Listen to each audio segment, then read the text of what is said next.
Hi everybody, welcome back to my channel. Today we are going to be talking about the 5 best genera of tarantula species. Of course, in my opinion, I'm sure everybody has their favorites, but these are just mine for a variety of reasons, which I'm going to share with you today. Of course, I don't have every species of every genus I'm going to be talking about, but I do have a couple from each that I thought we could go ahead and also look at while I kind of speak about why they are just simply the best. And I'm sure a lot of you in the comments are going to be saying, well, how could you not have this genus? Again, everybody's taste vary, but I do ask that you guys also share with me your favorites down below. What do we agree on? What do we absolutely not agree on? I have a feeling that some of you are going to feel pretty passionate about a couple genus that I'm not including. But yeah, that is my disclaimer. Anyway, let's just go ahead and get started with number 5.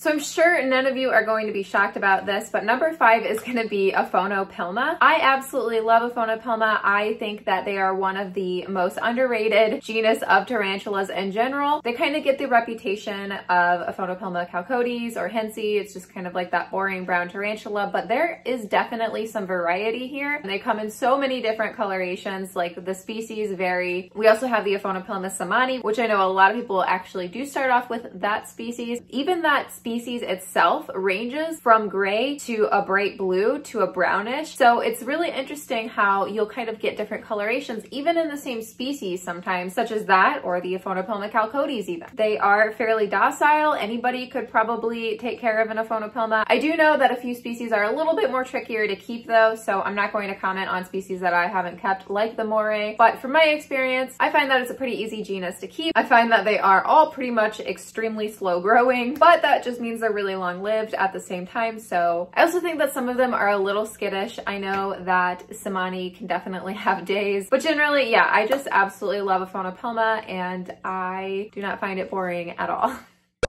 Number 4 is a genus that I'm sure a lot of you also are aware I am completely in love with, and it is the Epibopus. So these range around South America, and these are a bit more defensive than your typical New Worlds. In fact, their venom is rumored to be a little bit more potent. They are a little bit unique when it comes to the urticating hairs because their urticating hairs are actually not on their abdomen, but their pedipalps. I haven't seen them try to throw urticating hairs before, at least like from what I've kept, but I believe it's more of like a boxing motion with their pedipalps, which is kind of cool. And this genus is another one that has that color range. I personally love the Epibopus murinus. That is probably my favorite of all of them. I've also kept the like emerald green skeleton, which is the Epibopus uatum. There's that blue fang I don't have, but I would absolutely love to get. I really recommend if you are looking for something a little bit more intermediate, I guess, then totally try to seek one out because the entire genus is just amazing and there's not one that I can say that I don't like. I have an adult female Epibopus murinus and she was probably my first actually defensive tarantula. She's like the first tarantula I ever got that like threat posed me and stuff. And at first I was kind of afraid of her, but I kind of learned those boundaries with respect. And I think that's kind of what it's about. But yeah, definitely a really cool genus. Definitely one that I want to keep more of. Number 3 is a more classic genus. We are going to be talking about Brachypelma. Now, there used to be a lot more Brachypelma because if you guys remember, Toledo cattle used to be a part of Brachypelma, but then there was recently that revision where a lot of Brachypelma became a new, different genus. So we said goodbye to the Verdezi, the curly hair, Schroederi. There's so many really great Brachypelmas kind of split off into their own place, which is fine. I'm still going to say that Brachypelma is one of my favorites though, because I favor the big, bulky, black and orange Mexican species like the Brachypelma smithi, hamori, aratum. I think that they are great display tarantulas. I find that all of mine are out pretty often. I don't really see them burrow at all. Even when they're provided that extra substrate, I just really don't see them burrow. So it's nice to always be able to look into their enclosures and see them out and about. They don't even really use their hides much, and I really just kind of like to have that kind of tarantula that you can kind of depend on seeing if you just want to look at your spiders and like admire them. Some of them don't really eat that much. I kind of attribute that to the fact that they're not the fastest growing. Now, by no means are they as slow growing as like a Phonopelma, but they aren't the fastest growing either. So I don't really feel like their appetites are really that big, but some of them, if they're in the mood to eat, they will eat. My only complaint here is beware the hair. None of my Brachypelma have actually not kicked at me. I think every Brachypelma that I own has kicked hair at me at some point. And normally I don't really complain that much about the hairs, but my Nandu Tripepi got me like a week or two ago. I was like straight up not having a good time actually. So yeah.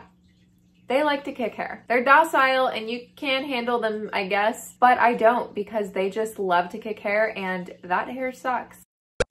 Okay, so number 2 is really high up on my list, and I think that maybe some people are going to be surprised by this, others maybe not so much, but Pamphletius. Pamphletius is not a genus that I started liking right off the bat. In fact, that's not really a genus that I got into until probably like a year or two into keeping tarantulas. They're a little pricey and they're kind of a little bit more challenging to find. I'm not saying that it's impossible because if you're looking for a species, you can probably find it, but it's just not as easy to kind of track down. The thing about them is that their colors are very striking, especially with like mature males and some of the species. Some of them get like really beautiful purple colorations or really pretty like patterns on their carapace. So that definitely like kind of attracts me to that genus. But what I really like about them is their appetite. They will never fail to eat, and I kind of really can appreciate that in a tarantula. It just seems like they're a little bit more animated. I do think that they are quite skittish, and although mine haven't kicked hair at me, I just feel like if they did, it would be a bad time. I'm not sure how terrible their urticating hairs are, but they look painful and really irritating. So I would try to avoid that. I would never handle a Pamphletius just because they mistake air for food,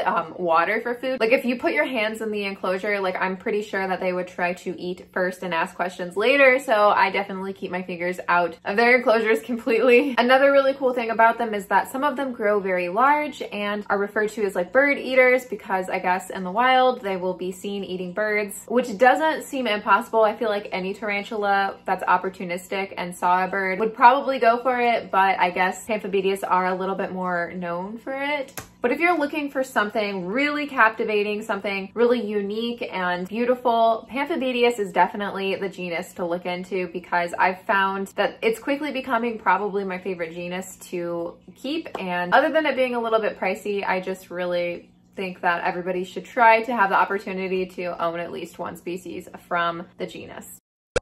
Number 1 is not going to be shocking towards anybody because I have gone on and on about this genus since I started my channel and about it being my favorite, and that is Granostola. It's like the most basic, but I just believe that it's the most classic genus of tarantulas. I just love them. I just love them so much. I love rose hairs. I love Brazilian black tarantulas, the Granostola pulchra. I love the Granostola iheringi. I have that. And the Granostola aestion. Although their temperaments definitely vary, and that's something that I also find interesting, that like the Granostola rosea will be really like docile for the most part, but then my Granostola iheringi I won't touch. My Granostola pulchras even like have some kind of like attitude going on. I'm not really sure if mine are all broken, but I don't find my Granostola pulchras handleable at all. Maybe the smaller ones, but especially Salem, he attacks water. But I feel like Granostola is accessible to everybody. Everybody can find a Granostola somewhere, from your local pet store to a vendor or breeder. They're just readily available, and I personally think like if you're just starting out and you want something not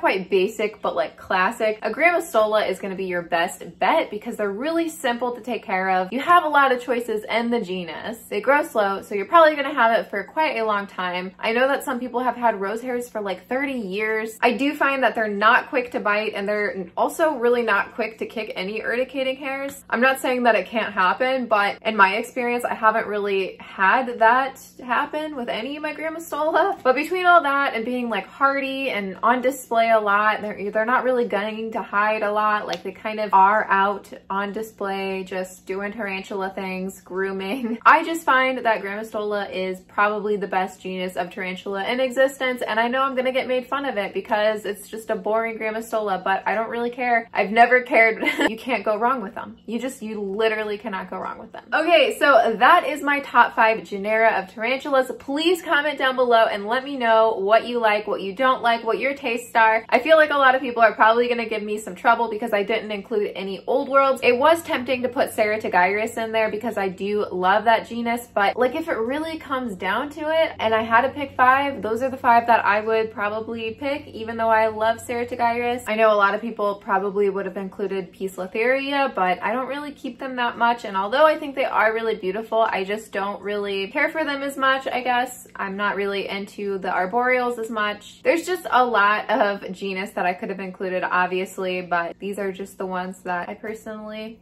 like the most, at least for right now. I mean, of course it can change, and it has, but for the most part, I think you can't go wrong with any of those. And I think that everybody who keeps tarantulas should have at least one from every genus mentioned today. So yeah, I hope you guys enjoyed. Like this video if you did, subscribe if you're not, and you want to be. Don't forget I have an Instagram that I use probably way too much, is at Tarantula.Kat. You can go follow me there. I also have a Patreon, podcast, and a Teespring. It is all linked down below, and I will see you guys soon. Stay well, take care, peace out.